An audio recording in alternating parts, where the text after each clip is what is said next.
तो ये अनेक प्रकार से भाषित होता है।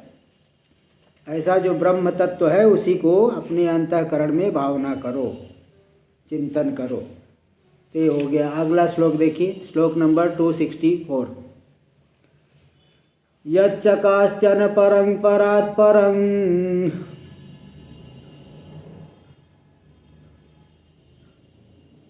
प्रत्यगेकरसमात्मलक्षणम्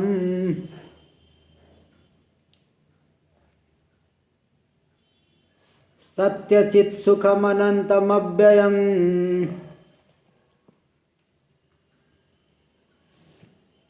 ब्रह्मतत्त्वमसि भावयात्मनि। यच्चकास्ति, जो प्रकाशित होता है, अनपरम परात् परम, जो प्रकाशित हो रहा है। कैसा ब्रह्म? अनपरम।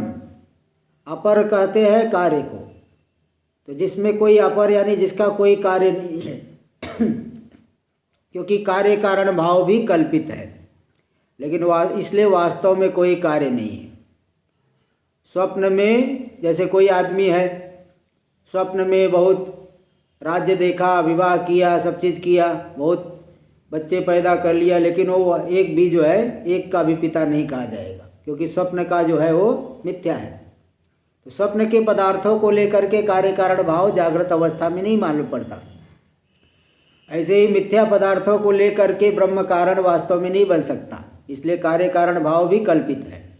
इसलिए कह दिए यत् प्रकाश चकास्ति अनपरम, जो अनपरम यानी कार्य रहितम, जिसका कोई कार्य नहीं वास्तव में, तो कार्य से रहित जो ब्रह्म प्रकाशित होता है। परात् परम, पर जो हिरण्यगर्भ उससे भी पर है। इसलिए बृहदारण्यक में आप देखेंगे हिरण्यगर्भ जब सृष्टि की आदि में उत्पन्न हुए, वो भी बड़े भयभीत हुए, है ना, भयभीत। हाँ, तो भयभीत हुए, बहुत भयभीत, बहुत डरे। फिर जो है उन्होंने एकाकी न रमते, अकेले उनको अच्छा नहीं लग रहा है, इसलिए अब जो बाद में प्रजा सृष्टि की वह भी भयभीत होती है, उसे भी अकेले में अच्छा नहीं लगता, घर परिवार चाहता है व्यक्ति। तो इसलिए हिरण्यगर्भ में भी संसार भाव है। बाद में उन्हें ज्ञान हुआ, वो बात अलग है, उसमें बहुत इतनी उपासना उनकी है, कितना उनकी साधना है पूर्व जन्म की कि उन्हें ज्ञान हुआ, लेकिन पहले उनमें भी भय और ये सब सांसारिक जो है संसार उनमें मालूम पड़ता है। तो जो हिरण्यगर्भ से भी पर है, हिरण्यगर्भ से भी श्रेष्ठ है। प्रत्यग एक रसम, प्रत्यग है सर्वांतर, प्रत्यक्ष है सभी जीवों को, और एक रस है, सभी को प्रत्यक्ष रूप से वो मालूम पड़ता है। और एक रस है आत्मलक्षणम, जिस पर आत्मलक्षण वाला है, आत्मस्वरूप है वो। तो सत्य चित सुखम अनंतम अव्ययम, जो सत्य चित सुख रूप है, सत्यम ज्ञान सच्चित सुख रूप है, आनंद रूप है, अनंतम अंत से रहित, अव्ययम विकार से रहित, व्यय से रहित। ऐसा जो ब्रह्म तत्व है उसी को तुम सदा अंतःकरण में भावना करो, सदा चिंतन करो, अनुसंधान करो। टीका में देखिए, तदेतद ब्रह्म अपूर्वम अनपरम, वह ब्रह्म अपूर्व यानी कारण से रहित, अनपरम यानी कार्य से रहित, इन दोनों से ही रहित है। इति श्रुते ही अनपरम न विद्यते परम कार्यम यस्य, जिसका कोई कार्य नहीं। बोले कोई कार्य नहीं, आप कहते पूरा जगत उसका कार्य है, तो बोल रहे देखो वस्तुभूत कार्य शून्यम, वास्तविक कार्य से रहित। मिथ्या कार्य तो है किंतु वास्तविक कार्य से रहित। और परात हिरण्यगर्भाद अपि परम, हिरण्यगर्भ से भी जो श्रेष्ठ है। हाँ, हिरण्यगर्भ भी तो उपाधि को लेकर के सूक्ष्म समष्टि सूक्ष्म प्रपंच को लेकर के चेतन का नाम हिरण्यगर्भ पड़ा। औपाधिक रूप कभी सत्य नहीं होता, औपाधिक रूप मिथ्या होता है, इसलिए हिरण्यगर्भ से भी जो पर है श्रेष्ठ है। यद्वा सर्व कार्य कारणात् अज्ञानात् परम, सभी कार्यों के कारण जो अज्ञान पर है। कारण क्योंकि कार्य की अपेक्षा कारण कभी भी पर होता है, श्रेष्ठ होता है, क्योंकि कारण सूक्ष्म होता है, व्यापक होता है, अधिक समय तक रहता है। तो संपूर्ण कार्यों के कारण जो अज्ञान है माया, उस माया से भी पर है, क्योंकि अक्षरात परतः पर, मुंडक में आ गया। अक्षर माया, जो पर अक्षर है माया है उससे भी जो पर है, इस तरह से कहा गया। इति श्रुते है। और भी आया स ये तस्मात् जीव घनात् परात् परम पुरी स्वयं पुरुषम इच्छते। उस जीवों का घन यानी हिरण्यगर्भ, समष्टि, घन यानी समष्टि लेना, जीवों की जो समष्टि है हिरण्यगर्भ, उस पर हिरण्यगर्भ से भी पर जो पुरीशय है, हमारी सभी पुरी में शरीरों में रहने वाला, सभी की शरीरों में वो वर्तमान है, तैसे जो पुरुष को इच्छते यानी जान लेता है तो मुक्त हो जाता है, ऐसा वहाँ पे। तो पर से भी पर है, पर हिरण्यगर्भ अथवा माया कुछ भी अर्थ लो, उन सभी से पर है। इति श्रुते। तिथि श्रुते पर शब्देन हिरण्यगर्भोपि ग्रहीतुम शक्यते। अक्षरात् परतः पर से तो अक्षर से वहाँ माया को लिया गया, लेकिन यहाँ पे जो ये तस्मात् जीव घनात्, तो जीव घन से हिरण्यगर्भ को लिया गया। तो पर से हिरण्यगर्भ अथवा माया दो में से किसी को ले सकते हैं, उस पर से भी यह पर है। तो प्रत्यय अगर एक आवाज नहीं आ रही है। अच्छा, तो अक्षरात् परतम परतः पर, इस श्रुति में पर शब्द से हिरण्य, तो यहाँ हिरण्यगर्भ को लिए माया को भी लिए, इनसे पर है। तो प्रत्येक एक रसम, प्रत्येक जो सर्वांतर है सभी के लिए अपरोक्ष है। हाँ, एक रसम जीवा भिन्नम सर्वांतरम, जीव से अभिन्न है, एक रस है, सर्वांतर है, सभी के अंतरात्मा है। बोले सर्वांतर है, सब जगह है, इसमें क्या प्रमाण है? क्योंकि देखिए आत्मा शब्द की जो व्युत्पत्ति बताई गई है, ये लिंग पुराण का श्लोक है। लिंग पुराण में श्लोक आया है आत्मा के लिए। यच्चाप्नोति यदा दत्ते यच्चाति विषयानि है, यच्चास्य संततो भाव तस्माद् आत्मा प्रकीर्तितः।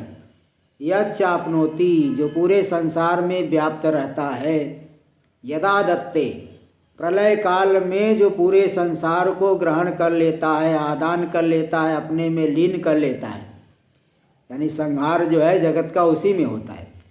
यच्चाति विषयानि है, और जो उपाधि से जुड़ करके विषयों का खाने वाला, विषयों का भोगता है, जो विषयों का भोग करने वाला है, शरीर इंद्रिय इत्यादि से जुड़ गया तो वह भोक्ता बन गया। तो यच्चा से संततो भाव, जो सनातन है, संतत सदा है, सदा रहने वाला है, तो ऐसा जो सदा रहने वाला भाव पदार्थ है, इसीलिए तस्माद, इसीलिए आत्मा प्रकीर्तितः, इसे आत्मा कहते हैं।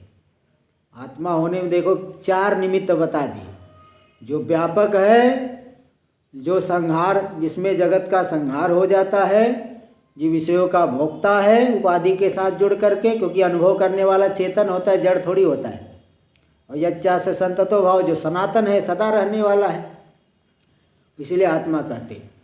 तित्युक्त आत्म लक्षणोपेतम, इस प्रकार से कहा गया जो आत्मा का लक्षण, इस आत्मा के लक्षण से जो युक्त है, सत्य चित सुखम अनंतम अपरिछिन्नम, जो सत्य चित सुख रूप है, अनंत है, परिचिन्न नहीं है, अपरिचिन्नम अव्ययम नित्यम ब्रह्म, तो तत्वमसि, वही तुम हो, ऐसी भावना करो, सदा अंतःकरण में सदा अनुसंधान करो, विचार करो, वही मैं हूँ, ऐसा विचार करो।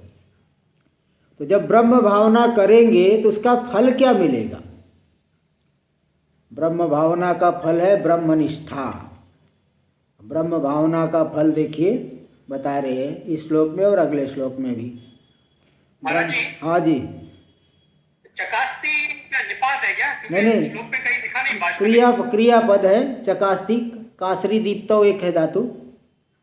अच्छा अच्छा अच्छा, हाँ वो तो हाँ, कासरी चकास्ती, कासरी दीप्तो धातु है, तो दीप्त यानी प्रकाशित होता है। बट भाष्य में नहीं दिया है।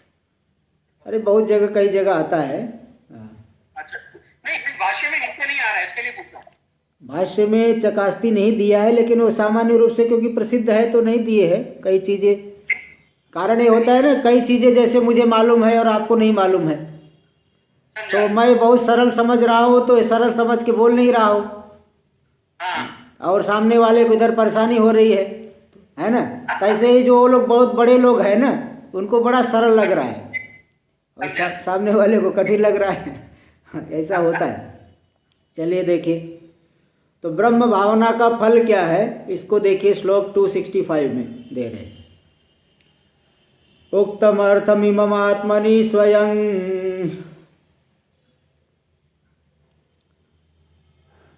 भावय प्रतीतियुक्तिभिर्धिया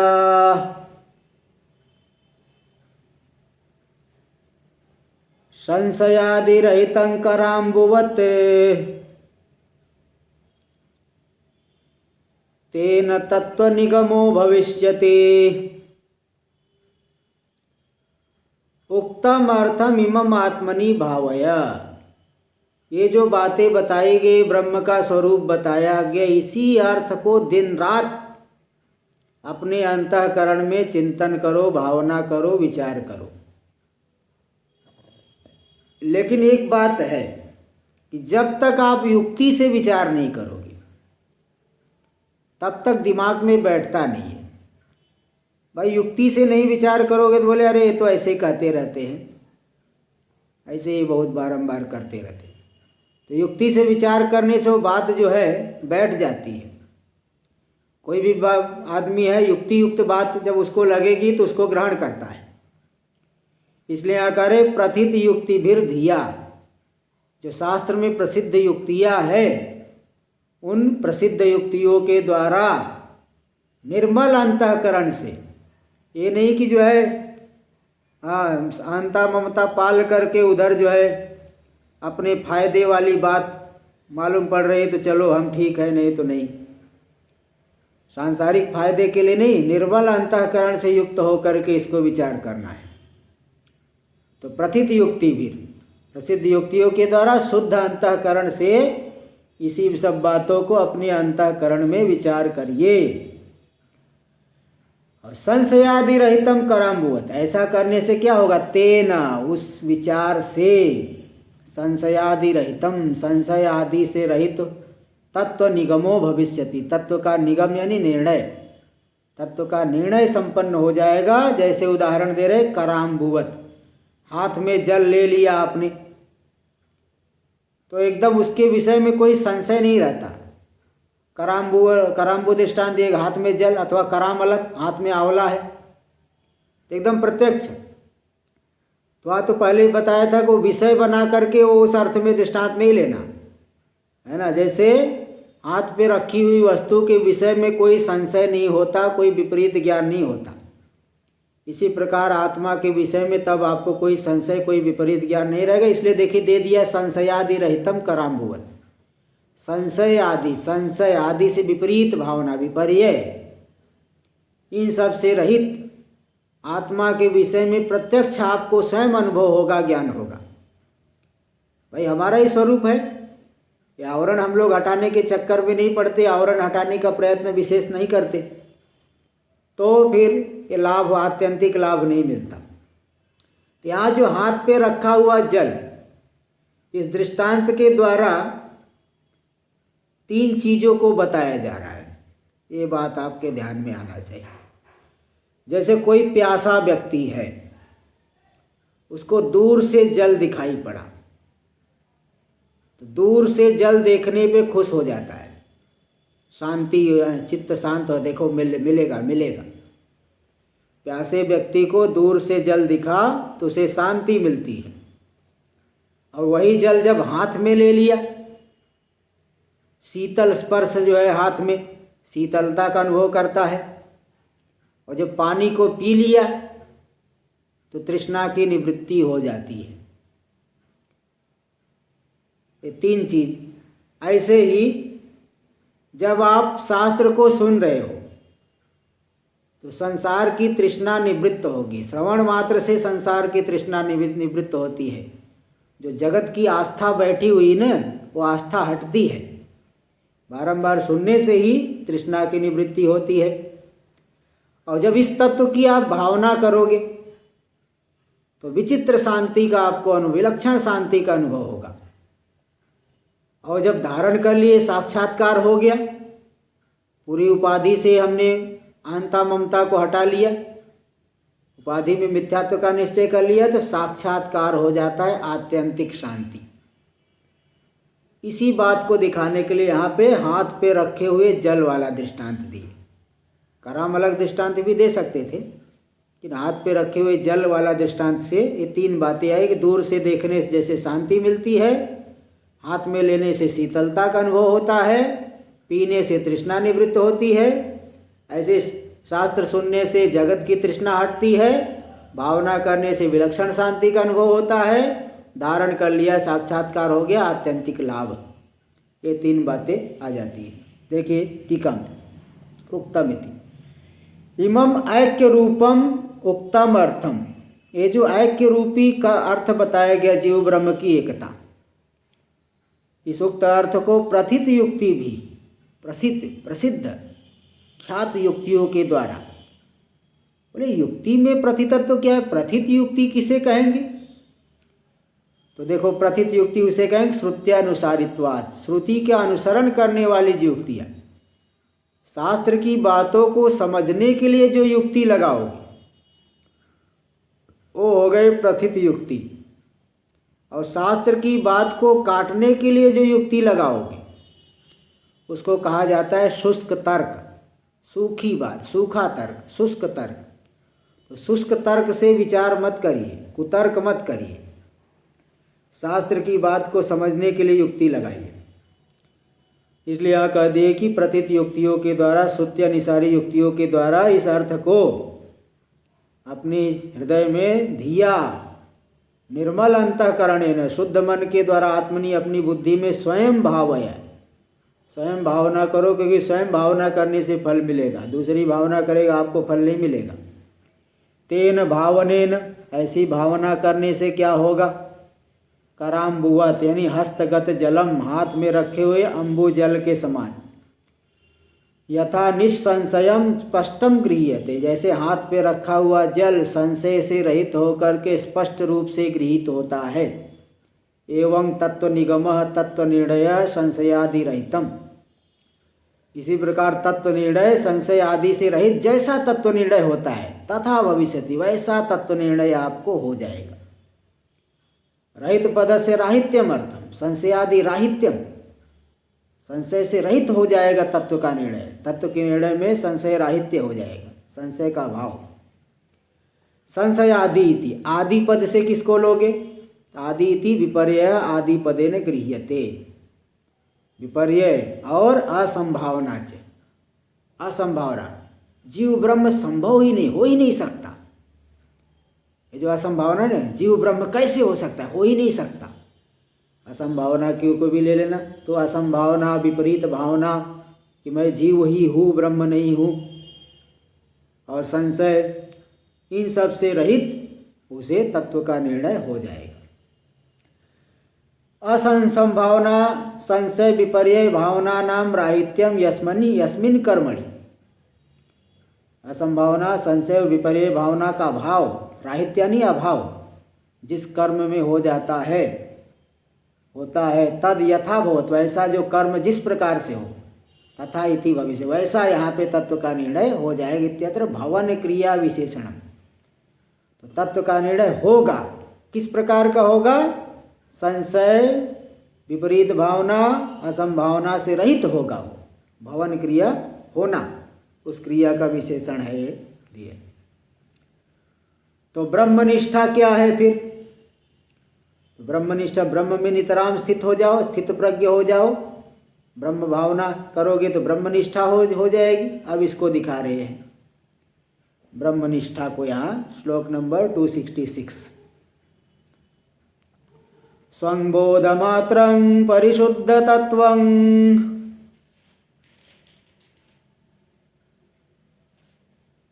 विज्ञाय संघे नृपोच्च सैन्ये,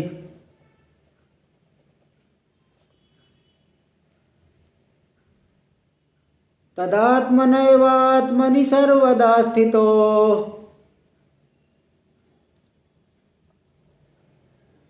विलापय ब्रह्मणि दृश्य जातम।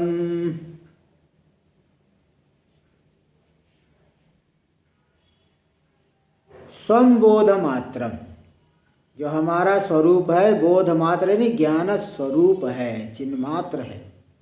परिशुद्ध तत्वम, है ना, परिशुद्ध तत्व रूप है, इसमें कोई अशुद्धि नहीं, कोई जगत आदि का संसर्ग नहीं। ऐसा जो परिशुद्ध तत्व रूप है हमारा स्वरूप, उसको विज्ञाय संघे यानी शरीर आदि संघात में उसी तत्व को जान करके।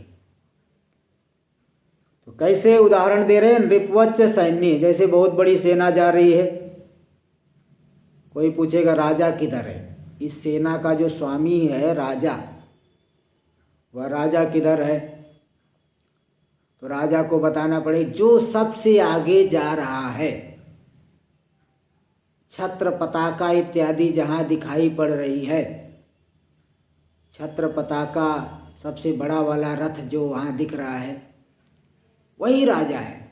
दूर से ऐसा दिखा दिया जाए, जो सेना में सबसे आगे जा रहा है, छत्र पताका इत्यादि के वही नीचे है वो, यहाँ से भले नहीं दिख रहा है लेकिन वहाँ वो है, लक्षित हो रहा है। ठीक ऐसे ही शरीर आदि संघात में जो शरीर आदि के साक्षी रूप से शरीर आदि से विलक्षण, जैसे वो राजा सबसे आगे है, सबसे आगे सबसे विलक्षण है, ऐसे ही शरीर आदि संघात में तो है, किंतु शरीर आदि संघात से विलक्षण अलग ही है। ऐसे अपने स्वरूप को जान करके नृपवच्च सैन्य, सेना में जैसे राजा को जान लेते हैं अलग करके, ऐसे शरीर आदि संघात में उस शुद्ध तत्व को, आत्मा को जान करके तदात्मनैवात्मनि सर्वदा स्थितः, तदात्म रूप हो करके, ब्रह्म रूप हो गए, ब्रह्मबोध ब्रह्मयोबोध, ब्रह्म को जान लिया तो ब्रह्म रूप हो गया, तदात्मना, उसी आत्मा में ही अभिनिवेश करके, तदात्मा हो करके आत्मा में ही सर्वदा स्थित है, सदा आत्मरूप ही अपने आप को निश्चित कर लिया है। इस तरह से सर्वदा स्थित हो, ज्ञानी तो कर लेता है, और जो साधक है वो भी ऐसा करे, तदात्मा हो करके ही आत्मा में सर्वदा स्थित हो करके विलापय ब्रह्मणि दृश्य जातम, उसी ब्रह्म में संपूर्ण दृश्य को, समुदाय को विलीन कर दो, है ना, ब्रह्म रूप, ब्रह्म, हाँ, सब दृश्य को विलीन करके ब्रह्म रूप हो जाओ। ब्रह्म रूप तो पहले से ही हो, अब ब्रह्म रूपता को हटा दो, तो सदा जो चिंतन करोगे उसी का, तो दृश्य आदि का विलय करके मिथ्यात्व निश्चय करके ब्रह्म रूपता का अनुभव कर लो।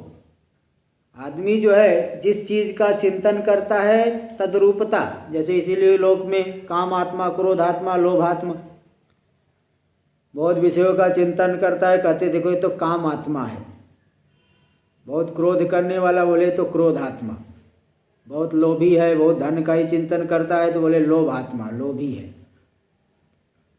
और जो परमात्मा चिंतन कर रहे हो परमात्मा उस रूप हो गया, हाँ, आत्मरूप ही हो गया।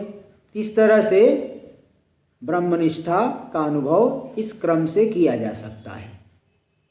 टीका में देखिए, सैन्य बहुयोध घटिते, बहुत योद्धाओं से घटित जो सेना, बहुत बड़ी सेना है, उस सेना में राजा को देखना हो तो बोले जो छत्रादि चिन्हेन नृपम इव, छत्र चवर आदि जहाँ है, बहुत बड़ा झंडा है, बहुत बड़ा जो है रथ है, छत्र आदि के नीचे वो राजा वो मालूम पड़ता है।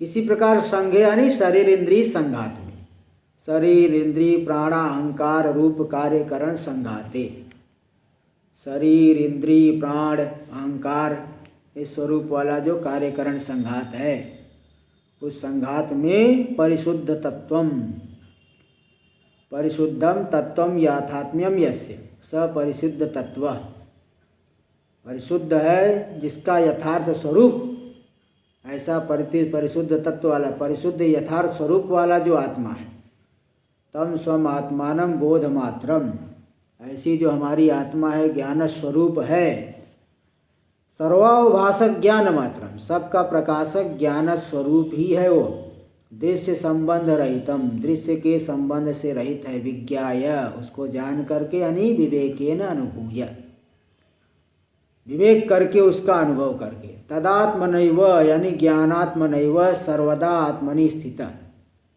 ज्ञान रूप से ही आत्मा में ही जो सदा स्थित हो गया है, स्वरूप निष्ठा, स्वरूप निष्ठा हो गया, ब्रह्म निष्ठा की प्राप्ति कर ली, वो उसकी प्राप्ति करके ब्रह्मणि दृश्य जातम विलापय, ब्रह्म में संपूर्ण दृश्य समुदाय को विलीन कर दो। विलीन करने का मतलब कुछ मिलाना घोलना नहीं है। जैसे नमक हम लोग पानी में घोलते हैं, शक्कर को घोलते हैं, ऐसा नहीं घोलना है, बल्कि मिथ्यात्व निश्चय कर लेना, यही विलीन कर देना है ना। ज्ञान, कोई ज्ञानी हो गया तो इसका मतलब जगत उसके लिए बाधित हो जाएगा। जगत व्यवहार तो जगत तो दिखेगा, इसलिए विलीन करने का मतलब कि स्वयं उसमें जो है मिथ्यात्व का निश्चय कर लो। मिथ्यात्व का निश्चय कर लिया तो आप जो है मुक्त हो गए। और जिसको नहीं हुआ है उसके लिए तो संसार रहेगा ही, उसको संसार दिखाई पड़ेगा भ्रांति से। जैसे एक आदमी स्वप्न से उठ गया, कई लोग स्वप्न देख रहे हैं, एक आदमी स्वप्न से जाग गया तो उसके लिए वो स्वप्न का संसार मिट गया, लेकिन बाकी लोग स्वप्न में जी रहे हैं तो बाकी लोगों को तो स्वप्न का संसार दिखेगा। ऐसे ही यहाँ पे इसलिए कह रहे हैं कि ब्रह्म में दृश्य समुदाय को विलीन कर दो, मिथ्यात्व निश्चय कर लो। क्या, कैसे निश्चय, कैसे विलीन करना है? देखो, पृथिव्यप्सु पयो वहनौ वहनिर्वायो नभस्यसौ नभोप्यव्याकृते तच्च शुद्धे शुद्धोस्म्यहम हरि। पृथ्वी को जल में विलीन कर दो, क्योंकि जो उत्पत्ति हुई है इस क्रम से भी चिंतन आप कर सकते हैं। उत्पत्ति होते समय पहले माया के माध्यम से आकाश, आकाश से भावापन्न से वायु, वायु भावापन्न से तेज, तेज भावापन्न से जल, जल भावापन्न ब्रह्म से पृथ्वी। तो पृथ्वी का लय कर दो जल में, और जल पया, पया नहीं है, पयो का अर्थ लेना जल। पृथ्वी अपसो पयो वहन, उस जल को वाहिनी में लीन कर दो, वाहिनी को वायु में, वायु को नभसी आकाश में, और नभ को अव्याकृत यानी माया में, और माया भी शुद्ध तत्व में कल्पित है। ये चिंतन की एक प्रक्रिया, और वही शुद्ध तत्व शुद्धो अस्मि अहम हरि ही, वही हरि विष्णु शुद्ध जो तत्व है वही मैं। हरति अविद्या अविद्याम स कार्यामिति हरि, जो अविद्या को कार्य के सहित हरण कर ले उसे कहते हरि, वही हरि मैं हूँ। इति रीत्या तत्तद उपादेया नाम, इस रीति से तत्तद जो उपादेय कार्य है तो सोपादान व्यतिरेकेण असद्भाव विनिश्चित्य, जितने भी कार्य दिख रहे अपने उपादान से व्यतिरिक्त रूप से असद है, उसकी असद रूपता का निश्चय करके, जितने भी कार्य अपने कारण से अतिरिक्त नहीं, वह कारण भी अपने कारण से अतिरिक्त नहीं, तो क्रम से ले जा करके वो ब्रह्म में ही सबका लय मानना पड़ेगा। ऐसा निश्चय करके सर्वस्य सर्वोपादान भूत ब्रह्म व्यतिरेकेण अभावम निश्चिन्ह ही, सभी को जो है सभी के उपादान भूत ब्रह्म से व्यतिरिक्त रूप से सबका अभाव है, ऐसा निश्चय कर लो इत्यर्थ। चलो भाई, ऐसा निश्चय तो हम करेंगे, लेकिन क्या फल मिलेगा? ब्रह्मनिष्ठा का फल क्या है? जरा फल भी बता देते तो अच्छा रहता, ऐसी किसी को शंका हो सकती है, इसलिए यहाँ देखिए फल भी दिखा रहे हैं, क्या फल मिलेगा ब्रह्मनिष्ठा का फल। श्लोक नंबर 267, बुद्धौ गुहायां सदसद विलक्षणं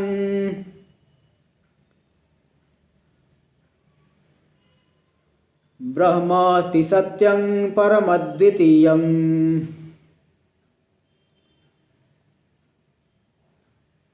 तदात्मना योत्र वसेद गुहायां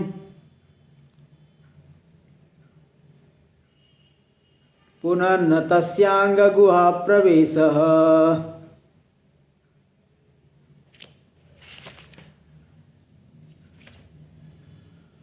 बुद्धौ गुहायाम सदसद विलक्षणम, इस बुद्धि रूपी जो गुहा है, गुहा का अर्थ होता है गुफा।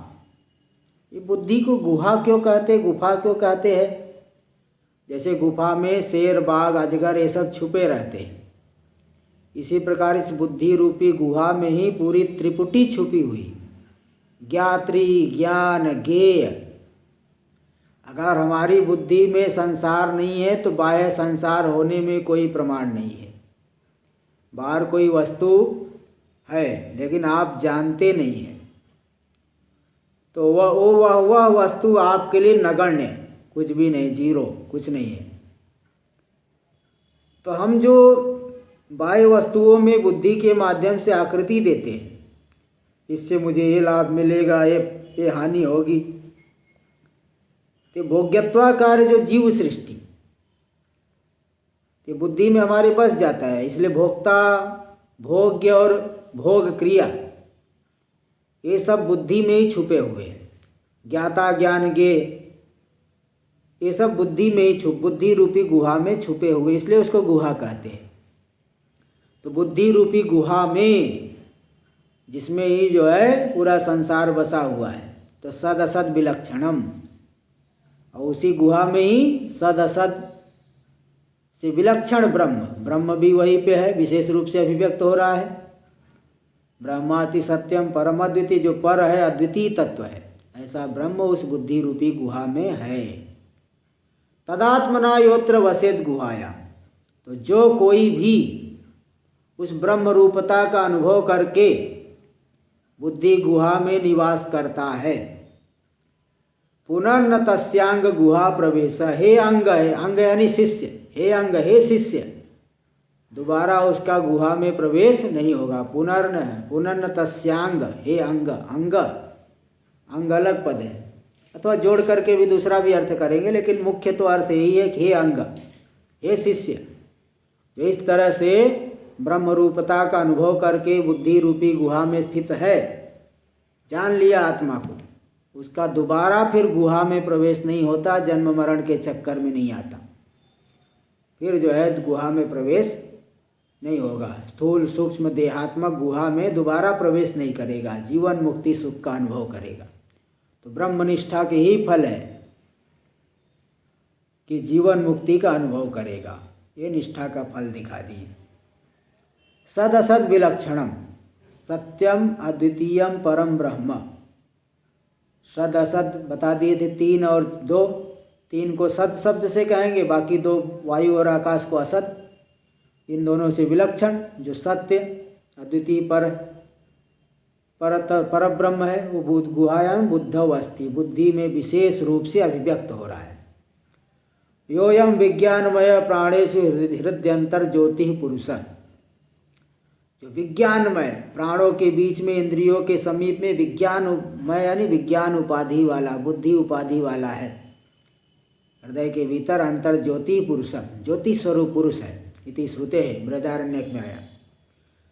स एवायस आत्मा हृदय, वह आत्मा हृदय में विद्यमान है, विशेष रूप से अभिव्यक्त होता है। इति च, और प्रतिबोध विदितम मतम, प्रत्येक बोध के साक्षी रूप से जो जानने में आता है, साक्षी रूप से ज्ञान ही वास्तविक ज्ञान है। दृश्यते तो अग्रया बुद्धिया सूक्ष्मया, साधनाओं के द्वारा जो अत्यंत अग्र हो गई, तीक्ष्ण हो गई, सूक्ष्म बुद्धि हो गई, उस बुद्धि के द्वारा ही आत्मा को जाना जा सकता है। इति श्रुते बुद्धि बिना वेत्तुम अशक्यत्वात्, इस श्रुति के द्वारा यही मालूम पड़ रहा है बुद्धि के बिना तो नहीं जान सकते। से दर्पणम एवं मुखस्य, तो जैसे दर्पण है, दीवार में अपना आप मुख देखना चाहो, दीवार में प्रतिबिंब नहीं दिखेगा।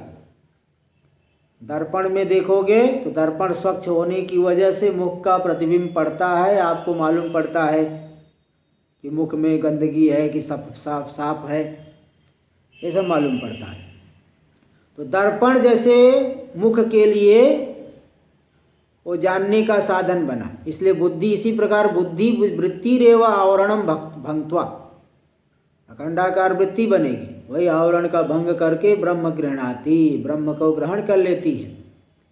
इति सर्वगतम अपि बुद्धौ अस्ति इति कथ्यते, तो ब्रह्म सब जगह होने पर भी बुद्धि में, हृदय में ही अनुभव होगा। अनुभव कभी भी बाहर नहीं कर सकते, भले व्यापक आपको, लेकिन अनुभव तो हृदय में ही करोगे। बाहर ढूंढते रहोगे तो ढूंढते ही रह जाएंगे, हृदय में ही अनुभव करना पड़ता है। हाँ, हृदय में अनुभव कर लिया तो सबको जो है आत्मरूप ही देखेंगे। जैसे बड़े बड़े महापुरुषों को, कुत्ते में भी ब्रह्म, गधे में भी ब्रह्म, तो पहले उन्होंने हृदय में साक्षात्कार किया। तो जो हमारे हृदय में वही सभी प्राणियों के हृदय में है। इसलिए तो बुद्धि वृत्ति ही आवरण का भंग करके ब्रह्म को ग्रहण कराती है, इसलिए सर्वगत ब्रह्म सर्वव्यापक होने पर भी बुद्धि में है ऐसा कहा जाता है। सुसुप्त बुद्धि भावे न दुर्ग्रहत्वा स्वरूप से। दूसरी बात देखिए, प्रमाण दे रहे हैं कि सुसुप्ति में जब गहरी निद्रा में चले गए, बुद्धि नहीं है, उस समय आप स्वरूप को जान सकते हो क्या? बिना बुद्धि के स्वरूप को नहीं जान सकते। फिर यहाँ जो आया योयं विज्ञानमय प्राणेषु हृदयंतर ज्योति, तो प्राणेषु यहाँ जो सप्तमी आया, सामीप्य सप्तमी, पाषाणे वृक्ष इतिवत, जैसे पत्थर में वृक्ष है, यानी पत्थर के समीप में वृक्ष। तो आज सप्तमी का अर्थ है पत्थर, पत्थर के समीप, समीप अर्थ में सप्तमी। इसी प्रकार प्राणों में इंद्रियों के समीप है ना, बुद्धि रूपी उपाधि वाला है। इस तरह से सामीप्य अर्थ में प्राणेषु में सप्तमी सामीप्य अर्थ में है। अच्छा, श्लोक में बुद्धौ गुहायाम, बुद्धि के समीप है, बुद्धि रूपी गुहा में प्रकट होते, ऐसा अर्थ ले सकते। यद्यपि पंचापि कोशाः गुहापदेन कथ्यन्ते, गुहापद से पांचों के पांचों कोश को कहा गया तैत्तरीय उपनिषद में बताए हैं। तथापि फिर भी बुद्धि को विशेष रूप से कहा जाता है। तथापि तत्र मनोमयादीनां बुद्धि द्वारक संबंधात्, फिर भी मनोमय आदि कोष को बुद्धि के माध्यम से परमात्मा का संबंध होता है, परमात्मा की ज्ञान रूपता वहाँ मालूम पड़ती है। इसलिए आनंदमय कोशे बुद्धिम बिना विवेक्तुम अशक्यत्वात्, इसलिए आनंदमय कोश में बुद्धि के बिना उसका विवेचन नहीं किया जा सकता। इसलिए प्राधान्येन सत्व प्रधान बुद्धावेव स्थिति ही, हर जगह होने पर भी प्रधानता से सत्व से युक्त बुद्धि में ही उनकी स्थिति है, परमात्मा की स्थिति है। इति उक्तम इति वो, इसलिए बुद्धि में, बुद्धि रूपी गुहा में ऐसा कहा गया। तो इस तरह से जब विचार करके जो ब्रह्म रूप से स्थित हो गया बुद्धि में, अन्यत्र अभिनिवेश को छोड़ दिया, आत्मा में ही दृढ़ अभिनिवेश, मैं वही तद्रूप हूँ, इस तरह से जिसका निश्चय हो गया। देखिए, ज्ञानी की जो अहंता होती है स्वरूप में केंद्रित हो जाती है। अज्ञानी की अहंता तो शरीर आदि में, यही मैं हूँ यही मैं हूँ, लेकिन ज्ञानी की अहंता स्वरूप में केंद्रित होती है। इसलिए यहाँ का अधिक तदात्मना योत्र वसेत, यानी ब्रह्मात्मना यह पुरुष, जो पुरुष ब्रह्म रूपता का अनुभव करके ब्रह्म रूप हो करके ही जो इस गुहा में स्थित है, गुहायाम यानी स्थूल सूक्ष्म देहात्मक गुहायाम वसेत, स्थूल सूक्ष्म शरीरात्मक गुहा में जो निवास करता है, पुनः तस्य अंग गुहा प्रवेशः, या अंग में वो गुहा, अंग इति शिष्य संबोधनम हुआ। तो मैं तो बता दिया अंग यानी हे शिष्य, अथवा एक दूसरा अर्थ अंग रूपी गुहा। ये जो अंग है, सूक्ष्म शरीर भी अंग है, बुद्धि भी अंग है, तो अंग रूपी गुहा ऐसा भी अर्थ कर सकते, अथवा अंग यानी संबोधन ले लीजिए, हे शिष्य, अंग इति शिष्य संबोधनम हुआ। तत्र प्रवेश, प्रवेश का मतलब तादात्म्य अभिमान, बुद्धि में तादात्म्य अभिमान, यही मैं हूँ, ऐसा अभिमान होना ही प्रवेश है। इसलिए बुद्धि में प्रवेश होकर के तादात्म्य अभिमान करके सारा व्यवहार, संपूर्ण व्यवहार करते हैं। तो जब वहाँ से तादात्म्य अभिमान को छोड़ दिया, सारा व्यवहार मिट गया, मैं ब्रह्म रूप हूँ, ये केवल यही व्यवहार होगा, यही ऐसा अनुभव करेगा। तब तादात्म्य अभिमान न विद्यते, जो ब्रह्म रूप होकर के स्थित हो गया, तो बुद्धि में तादात्म्य अभिमान जो था मिट गया, अब नहीं बचा। न स पुनरावर्तते इति श्रुते, क्योंकि श्रुति स्वयं कह रहे न स पुनरावर्तते, वह पुनः उसकी आवृत्ति नहीं होती दोबारा, इति श्रुते। और भी एक देखिए श्लोक आता है, मंत्र आता है, आत्मानं चेद विजानीयात् अयम् अस्मीति पुरुषः किमिच्छन् कस्य कामाय शरीरम अनुसंजरेत् इति च। आत्मा को यदि जान लिया, कैसे जान लिया को बहुत दूर है, बोले ऐसा नहीं, अयम अस्मीति पुरुषः, पुरुष जो है आत्मा को जान ले, साधक आत्मा को जान ले कि यही मैं हूँ, इस तरह से जान लिया, यानी अपरोक्ष रूप से जो जान लिया। तो किम इच्छन कस्य कामाय शरीरम अनुसंजरित, किसकी इच्छा करता हुआ, किस कामना से, किस विषय की प्राप्ति के लिए शरीर की पीड़ा से पीड़ित होगा। क्योंकि अब तो सब कुछ जान लिया, कृतकृत्य हो गया, जो भोग भोगना था सब भोग लिया, जो कर्तव्य था सब कर लिया, जो भोक्तव्य था सब भोग लिया। तो इसलिए किम इच्छन कस्य कामाय शरीरम अनुसंजरित, किसकी इच्छा करता हुआ, किस विषय के लिए, किस प्रयोजन के लिए, किस सुख की प्राप्ति के लिए शरीर की पीड़ा से पीड़ित होगा, अर्थात वह पीड़ित नहीं होगा, किसी भी प्रकार की पीड़ा से पीड़ित नहीं होगा। इस तरह से यहाँ बताया गया। देखिए आगे, इति च, इस तरह से ये दिखा दिया गया। तो कुल मिला करके ब्रह्मनिष्ठा का फल क्या है? जीवन मुक्ति का अनुभव। जीवन मुक्ति का अनुभव ही ब्रह्मनिष्ठा का फल, ये बात बताई। एतावता ग्रंथेन आत्मानात्म विवेचनम, देखिए शुरुआत के श्लोक में आया था, ये लगता है दूसरा ही श्लोक है, दूसरा ही श्लोक आया था विवेक चूड़ामणि का। जंतु नाम नर जन्म दुर्लभ मतः पुंस्त्वं ततो विप्रता, तस्माद् वैदिक धर्म मार्ग परता विद्वत्वम अस्मात् परम। कि जंतु जो प्राणी है उनका मनुष्य जन्म होना दुर्लभ है, और मनुष्य जन्म होने की अपेक्षा पुंस्त्वम, पुरुष शरीर मिलना, ये और अधिक दुर्लभ है। और उस पुरुष शरीर मिलने पर भी विप्रता, ब्राह्मण शरीर मिलना और अधिक जो है दुर्लभ है, पुण्य का कर्म, पुण्य का फल है। तस्माद वैदिक धर्म मार्ग परता, ब्राह्मण शरीर मिलने पर भी वैदिक धर्म मार्ग में चले, जो षटकर्म संध्योपासन आदि में तत्पर होकर के लगे, वो ब्राह्मण ज़्यादा श्रेष्ठ है। आश्रम कर्म, वर्ण संबंधी कर्म को करने वाला, उसकी अपेक्षा विद्वत्वम, विद्वत्ता यानी परोक्ष ज्ञान, वह श्रेष्ठ है। और उसकी अपेक्षा आत्मानात्म विवेचनम, आत्मा वैराग्य हुआ, आत्मा अनात्मा का विवेचन किया, वो अधिक दुर्लभ। और उससे बढ़कर के हो गया स्वानुभव, यहाँ पे स्वानुभव, ठीक सम्यक अनुभव, अपरोक्ष ज्ञान यहाँ बता दिया गया। और आगे की बातें हम कल करेंगे। आज का प्रसंग यही समाप्त होता है। ओम पूर्णमदः पूर्णमिदं पूर्णात् पूर्णमुदच्यते पूर्णस्य पूर्णमादाय पूर्णमेवावशिष्यते। ओम शांति शांति शांति। शंकरं शंकराचार्यं केशवं बादरायणं सूत्रभाष्य कृतौ वंदे भगवन्तौ पुनः पुनः। ईश्वरो गुरुरात्मेति मूर्तिभेदविभागिने व्योमवद्व्याप्तदेहाय दक्षिणामूर्तये नमः। ओम शांति शांति शांति।